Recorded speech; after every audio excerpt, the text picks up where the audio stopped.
For the past 2 years, migrant workers have been complaining to government on security issues abroad, yet they go through registered companies, but government has not availed tangible solutions to the concerns. The Network Association Secretariat has met the Minister for Gender, Labour and Social Development, asking for tangible solutions to the cause and as well provided their thoughts that they think can be borrowed by the ministry. There is no insurance cover for the migrant workers. For example, in case of deaths, illnesses, accidents, it is very hard for our members to be paid workers' compensation after injuries, even when they have been serving their contracts duly.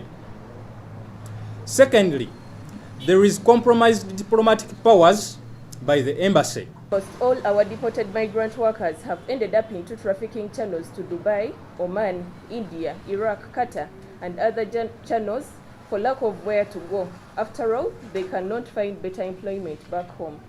It is okay that employment is here back home, but the payment. We recommend migrant workers leadership to be in charge of the migrant workers coordination overseas, endorsed and protected by the embassy for the purpose of fair representation and collective bargaining, other than the coordinators being selected by companies. The minister provided possible solutions that the government is in position to implement. We have challenges where we sometimes get members going through a formal way and they reach where they have gone, and they are also duped by some of the people who have gone already there. Now when people travel illegally or are trafficked, that no longer becomes the mandate of this ministry.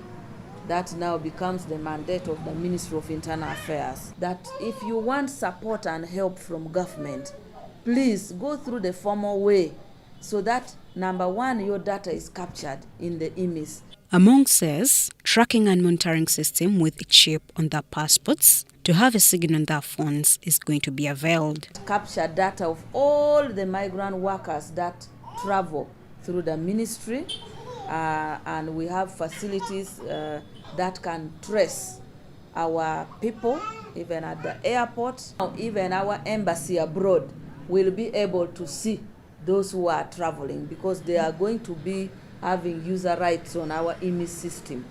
This suggests government to audit within a whole business, compelling all recruitment companies, including those that were suspended and those that existed before, to present the whereabouts of all migrant workers they recruited for the past 3 years. Shaidat Nasaku, UBC News.